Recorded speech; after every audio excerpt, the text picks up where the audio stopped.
چلے اسی تنخواہ میں سے جب بندہ بڑے بیٹے کی شادی کر کے بہو بیاہ کے لے آئے تو پھر بھی کام چلتا ہے، اور جب اس بیٹے کو اللہ بچے عطا کر دے تو اسی گھر میں، اسی آنگن میں، اسی چھت کے نیچے کام چلتا ہے، تو پھر تو مان جانا کہ چلانے والا تو نہیں، چلانے والا کوئی اور ہے۔ پھر تو مان جا کے چلانے والا کوئی تو اس وقت جب تنخواہ تیری لگی تھی تو کہتا تھا ابا ابھی میری شادی نہ کر، میں بیوی کو کیسے کھلاؤں گا؟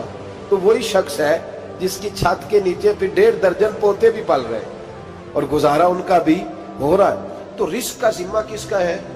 اللہ کا، اللہ کا ذمہ۔ اب ہمیں پتہ ہے پہلی بات تو پریشانی اس لیے اتار دینی چاہیے کہ ذمہ ہمارا ہے ہی نہیں۔ اب دوسری بات یہ کہ ذمہ داری کس کی ہے؟ اللہ حکیم بھی ہے اور علیم بھی ہے، حکیم بھی ہے اور جانتا بھی ہے، اور اسے پتہ بھی ہے کہ دینا کس طرح ہے۔ اب ہم پتہ کیا کہتے ہیں؟ کہتے ہیں وہ جو بندہ پجاروں میں بیٹھا ہے وہاں اسے نہیں بیٹھنا چاہیے تھا، اور میرا حق تھا۔ تجھے زیادہ پتہ ہے کہ اللہ کو؟ بول کے بتانا کس کو پتہ زیادہ ہے؟ کیوں جی؟ تو آپ اصل ٹینشن پتہ کب لگتی ہے؟ جب بندے کہتے ہیں نہیں وہ پجاروں میری تھی، میرا حق تھا۔ وہ جب گزرتی ہے نا پاس سے مہران کے تو مہران والا ٹینشن بڑی لیتا ہے، حالانکہ اللہ کو زیادہ پتہ ہے کہ وہ حق۔ ایک بات اپنے ذہن میں یاد رکھ لیں، رٹ لیں کہ جو میرے لیے بہتر تھا میرے رب نے مجھے دے دیا، تو بات ختم ہو گئی۔ بس وصل اچھا ہے نہ فراق اچھا ہے، یار جس حال میں رکھے وہی حال اچھا ہے۔ بس جو میرے حق میں بہتر تھا میرے رب نے مجھے، مسئلہ یہ ہے کہ تو اس پہ راضی ہونے کو تیار نہیں۔ حضرت علی کرم اللہ تعالیٰ وجہ الکریم نے میرے نبی پاک کی ایک حدیث بیان کی ہے، اور جناب علی جب یہ حدیث بیان کیا کرتے تھے تو حضرت مجاہد فرماتے ہیں یوں لگتا تھا کہ جیسے حضرت علی ہمیں ہر پریشانی سے نکال رہے ہیں۔ مولا علی شیر خدا رضی اللہ تعالیٰ عنہ فرماتے ہیں کہ مجھے میرے نبی پاک صلی اللہ علیہ وسلم نے ایک طریقہ دیا تھا ٹینشن فری ہونے کا۔ آپ فرماتے ہیں مجھے تو بڑا راس آیا ہے، تم بھی اگر کر لو گے تو تمہیں بھی فائدہ دے گا۔ کہا وہ کیا؟ حضرت علی کہنے لگے محبوب علیہ السلام نے فرمایا تھا لوگوں تم اللہ کے دیے ہوئے تھوڑے رزق پہ راضی ہو جاؤ، وہ تمہاری تھوڑی عبادت سے تم سے راضی ہو جایا کرو۔ بس تم 2 نفل بھی پڑھو گے تو اللہ راضی ہو جائے گا، تم 1 رکوع بھی سویرے اٹھ کے پڑھو گے تو وہ راضی ہو جائے گا، وہ تمہارے 313 درود شریف سے راضی ہو جائے گا، تم اس کے دیے ہوئے تھوڑے رزق سے راضی ہو جاؤ۔ ٹینشن اس لیے ہوتی ہے کہ ہم راضی نہیں جو اس نے ہمیں دیا ہے۔ وہ حال میں مزید کی جو دوڑ ہے نا، حال میں مزید کی، بے قدرہ کچھ قدر نہ جاتی، کیتی خوب تسلی ہو، دنیا دار پجاری زردے، کتیاں دے گل ٹلی ہو، بک بک روشن اکھیاں تکیو ویک حویلی کلی ہو، تے کوچ نصیر اساں جد کیتی پہ جانی تھر تھلی ہو۔ تو یاد رکھیں یہ جو ہے نا مصیبت کے مال آ کیوں نہیں رہا، وہ سامنے والا پلاٹ میرے گھر کے سامنے ہے گھر کے سامنے، پر رجسٹری میرے نام کیوں نہیں؟ یہ مصیبت سانس نہیں لینے دیتی۔ موٹر سائیکل کھڑی کرتا ہے نا جب آ کے دکان سے روٹی کھانے آتا ہے، دفتر سے گھر آتا ہے، کاروبار سے آتا ہے، تو جہاں موٹر سائیکل کھڑی کرتا ہے وہ ٹینشن بڑی ہے کہ کبھی میری ہو جائے نا یہ والی جگہ تو میں یہاں بھی بورڈ لگاؤں اپنے نام۔ اس نے مالی پریشانی پیدا کی۔ تو جس حال میں ہے، کیونکہ تو نے اپنا یہ حال خود نہیں بنایا، جس نے بنایا ہے وہ بڑا بہتر جانتا تھا کہ تو اسی حال میں اسے اچھا لگتا ہے۔ تو اسے اسی حال میں، ایک بزرگ تھے تو ان کی طبیعت بڑی علیل ہو گئی، بیمار ہو گئے، تو اللہ نے آزمائش دی تو کیڑے پڑ گئے وجود میں۔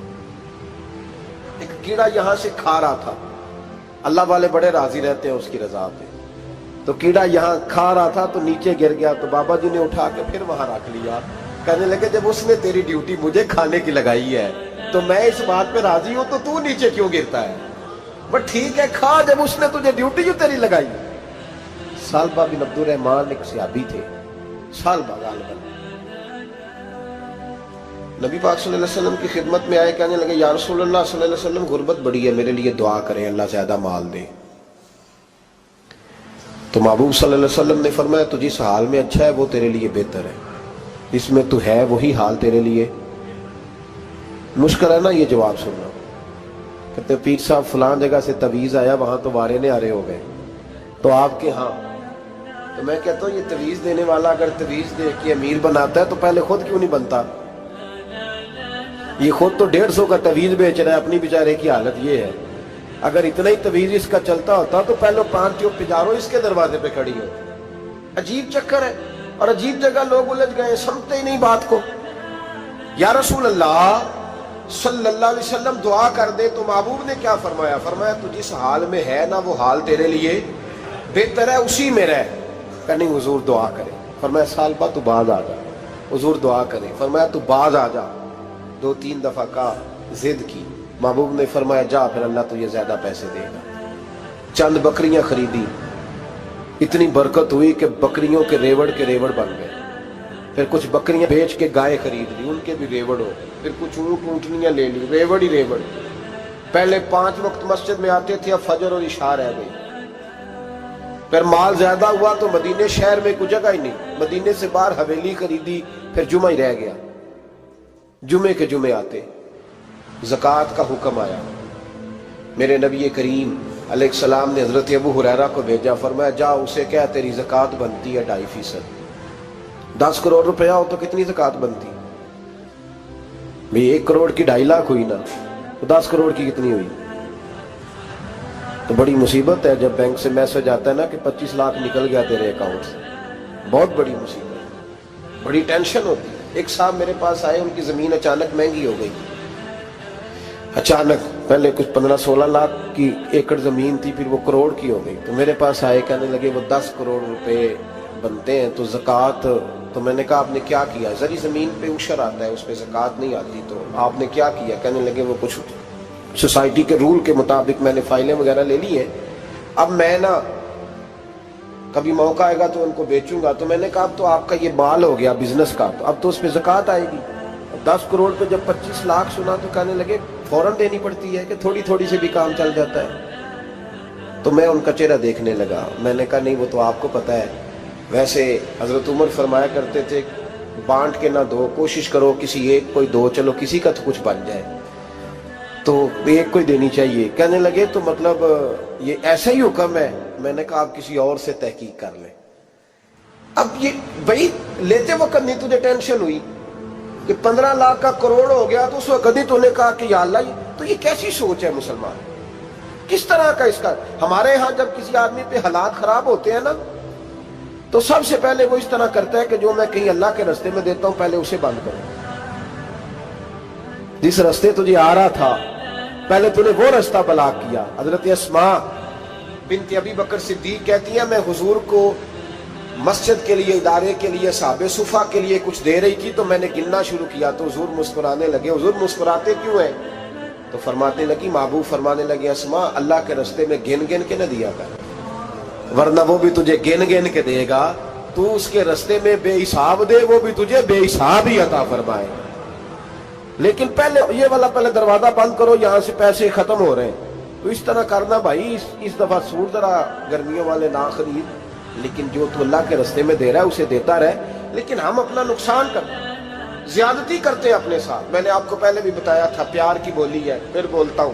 ایک بڑے بڑے پیار والے دوست ہیں، ایک دفعہ مجھے کہنے لگے کہ آپ کئی دفعہ اعلان کرتے ہیں تو مجھے اچھا نہیں لگتا، اور آپ ادارہ بھی بہت زیادہ بننے والا ہے، بڑی چیزیں میں دیکھتا ہوں جو ہوں تو بڑا نظام اچھا ہو جائے، آپ دعا کریں اللہ مجھے پیسے دے تو میں بڑے سارے خرچ کروں گا اس کے راستے میں۔ تو میں نے کہا یا اللہ اسے 10 کروڑ دے، یہ 9.5 کروڑ تیرے راستے میں دے دے گا۔ تو چپ کر گیا، جس طرح آپ نہیں کر گئے سارے، چپ کر گیا وہ بھی۔ اس نے کہا جی نہیں جی انشاءاللہ کریں گے۔ تو میں کیا پلیا جی دعا پہ ہوں دیا، ابھی تو وہ آئیں گے تو تب دیکھی جائے گی، تو یہیں اڑ گیا ہے۔ یعنی 9.5 کروڑ اللہ کے رستے میں خرچ کرنے کی دعا پہ بھی آمین کوئی نہیں کہتا کہ چلو آمین ہی کہہ دیں۔ تو میں کہا تینوں تے 50 لاکھ بچتا سی پیا، لیکن تو اس سودے پہ تیار ہے۔ جب یہ سوچ ہوتی ہے، یہ غلط سوچ ہے، یہ بات تو اگر تے مسکرانے والی، لیکن یہ سوچ صحیح نہیں۔ حضرت عثمان غنی رضی اللہ تعالیٰ عنہ کہتے ہیں جس وقت نبی پاک صلی اللہ علیہ وسلم نے اعلان کیا نا جنگ کے موقع پر کہ 800 سپاہیوں کا خرچہ چاہیے، کہتے ہیں میرے پاس 600 کا تھا۔ یہاں ایک روایت میں حضور نے 1000 کا اعلان کیا تو میرے پاس 800 کا تھا۔ جب 2-3 دفعہ نبی پاک نے اعلان کیا تو کہتے ہیں میں نے کھڑے ہو کے کہا یا رسول اللہ پورا 800 میری طرف سے۔ کہتے میں نے 200 سپاہی کا خرچہ ادھار اٹھایا لیکن پورے 2 مہینے نہیں گزرے تھے، رب کریم نے مجھے کئی گنا کر کے پیسے واپس عطا فرما دیے۔ پر بات تو یہ ہے کہ تیری وہاں لو لگی ہو، تو تجارت کرتا ہے ان لوگوں کے ساتھ جو کیا دے سکتے۔ تو سالبہ کے پاس حضور نے پیغام بھیجا، پہلے تو کہا تیرے لیے بہتر نہیں مال، جب اصرار کیا تو اب بڑی برکت ہو گئی، بڑا آیا تو فرمایا زکوٰۃ دے، 2.5% زکوٰۃ ہے۔ اب جب سوچا کہ 5 اونٹوں پہ ایک بکری جائے گی اور بڑا سارا مجھے دینا پڑے گا، اب جب غور کیا تو یہ تو نہ کہا کہ میں نہیں دیتا۔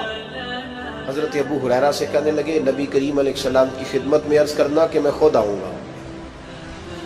حضرت ابو ہریرہ نے آ کے عرض کی یا رسول اللہ صلی اللہ تعالی علیہ وسلم، حضور وہ کہتے تھے میں خود آؤں گا، تو کہتے ہیں محبوب نے ٹھنڈی سانس لی، فرمایا اسے کہا تھا کہ تیرے لیے مال بہتر نہیں، اب ہلاک ہو گیا، ہائے افسوس ہلاک ہو گیا۔ ان کو بھی تھوڑی دیر کے بعد احساس ہوا کہ یہ میں نے کیا کیا، نبی پاک کو ہی کہہ دیا نہیں ہے، حضور کو کہہ دیا بعد میں آؤں گا۔ اب دوڑے آئے، عرض کی حضور میں سارا کچھ لے کے آئے ہوں، قبول کر لیں۔ محبوب نے فرمایا گویا بلال حبشی کی خشک کھجور بھی قبول ہے، اور صہیب رومی ایک اٹی بان کی لائے تو وہ بھی قبول ہے، اور عمار بن یاسر اور مصعب بن عمیر اگر 2 دینار دے جائیں اور کوئی پرانا جوڑا کسی سپاہی کے لیے چھوڑ جائے تو وہ بھی قبول ہے، لیکن تو اپنا لاکھوں لے کے چلا جا، تیرا کوئی نہیں قبول، معاف کر دیں۔ فرمایا جا معاف کیا، پر پیسے لے کے نہ آنا۔ اگلے سال پھر آئے، بندے ہوئے ہاتھ ہیں، محبوبہ میں دولت کا کیا کروں گا، آگ لگانی ہے، قبول کر لیں۔ فرمایا تو لے جا، تیرا نہیں قبول، گرا جو ان کی نگاہ سے وہ سنبھل نہیں سکتا۔ حضور نے وصال ظاہری کیا تو جناب صدیق اکبر کے پاس آئے، لاکھوں کا مال، ابو بکر قبول کر لو، تو جناب صدیق اکبر کہنے لگے اس کا کر لو جس کا نبی نے نہیں کیا، چل جا کوئی نہیں چاہیے۔ حضرت عمر کے زمانے میں قحط پڑ گیا، بارشیں نہیں ہوتی، غلہ نہیں ملتا، حالات خراب ہے، مالی طور پہ بحران آ گیا، غربتیں، مجبوریاں، تکلیفیں، آ کے روئے، عمر میرا قبول کر لو، مجھے معافی تو مل گئی تھی نا۔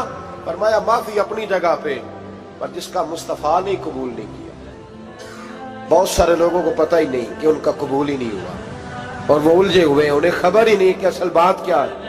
فرمایا جس کا مصطفیٰ کریم نے قبول نہیں کیا، اب ہیرے اور جواہرات بھی لے کے آئے تو بھوکے مریں گے، پر اس کا قبول، اس بات پہ راضی رہو اس حال میں اللہ نے رکھا ہوا، اس حال میں راضی رہو۔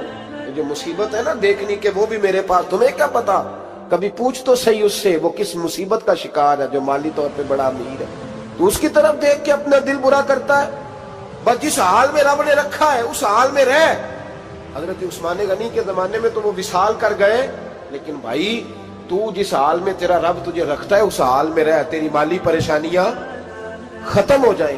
میں نے پہلے بھی شاید آپ کو ایک دفعہ کہا تھا، میں تعلیم سے فارغ ہوا تو میرے ایک استاد اور میرے کچھ دوست کہنے لگے افریقہ آ جائیں آپ، بھائی بہت بڑا ادارہ ہے، اس کو چلائیں، اس کو سنبھالیں۔ میری والدہ سے میں نے کہا، اس طبیعت ہوتی ہے نا انسان کی، میرا بھی دل لگ گیا۔ میری اماں پڑھی نہیں تھی لیکن اللہ نے دانائی بڑی عطا فرمائی تھی، حکمت بڑی تھی، سیانی بڑی تھی۔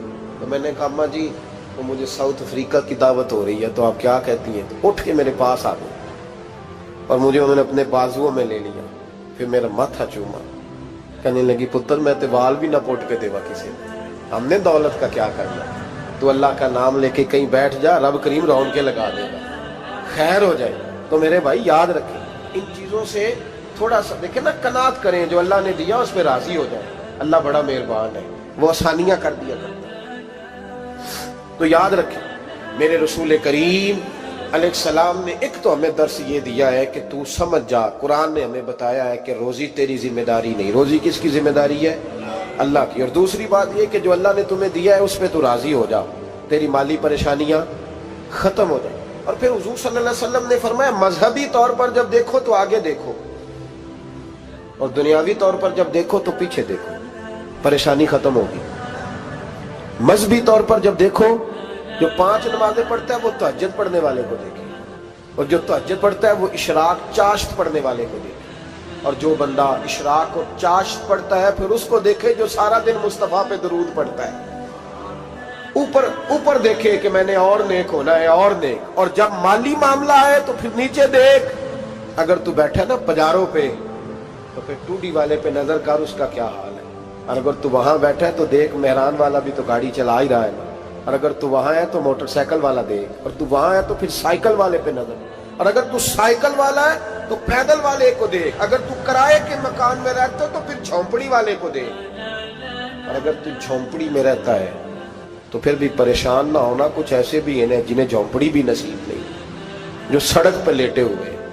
اور اگر تو تندرست ہے نا تو کبھی جا کے اسپتال میں دیکھ حال کیا ہے، لوگ کس حال میں، تو ہم شکر نہیں ادا کرتے۔ اس کا نقصان کیا ہوتا ہے، نعمتیں چلی جاتی ہیں۔ اللہ فرماتے ہیں لَئِن شَكَرْتُمْ لَأَزِيدَنَّكُمْ، تو شکر ادا کر، میں نعمتوں میں اضافہ کر دوں۔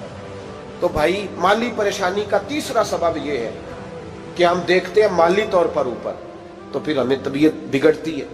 اور پھر مالی پریشانیوں کے کچھ اور اسباب بھی ہیں۔ امام شافعی فرماتے ہیں جن گھروں میں لوگ فجر کی نماز کے وقت سوئے ہوتے ہیں ان گھروں میں رزق نہیں آتا۔ آپ فرماتے ہیں فجر کا وقت اللہ کے دینے کا وقت ہے، اس وقت اللہ بانٹتا ہے۔ حضور صلی اللہ علیہ وسلم کا فرمان ہے نا حدیث میں کہ تہجد کے وقت اللہ پہلے آسمان پہ نزول جلال فرماتا ہے جو اس کی شان کے لائق ہے تہجد کے وقت، اور وہ کہتا ہے مانگو میں تمہیں عطا کروں گا۔ لینے کی باری آئے تو بندہ سمیٹ سماٹ کے اندر گھس جائے۔ ہمارے ہاں یہ ہوتا ہے کہ عشاء کے بعد بچے بیٹھتے ہیں موبائل لے کے، تہجد کا وقت آتا ہے تو ان کی آنکھیں بند ہونی شروع ہوتی، تو لینے کے وقت تو سویا تھا، ذرا مسئلہ کیسے حل ہوگا؟ بھائی جب کوئی آدمی خیرات بانٹ رہا ہو تو جو پیالہ پیچھے کر لے اسے ملے گا؟ کہتے اس وقت آنا جب میں بانٹ رہا تھا، اب تو کدھر آ گیا ہے؟ مثال دے رہا ہوں۔ تو فجر کا وقت مانگنے کا ہے، تو ساری رات تو گزر گئی گیمیں کھیلتے، ٹی وی دیکھتے، اور جو لینے کا وقت تھا تو سو گیا، تو کیسے آئے گا تیرے پاس؟ تو اٹھے سویرے، بندوں سے مانگ کے دیکھ لیا، بڑی عزتیں خراب ہوئی، فجر کا وقت اٹھ کے جھولی پھیلائے۔ میرے رسول پاک علیہ السلام فرماتے ہیں، رب فرماتے ہیں جب بندے میرے آگے جھولی پھیلاتے ہیں مجھے شرم آتی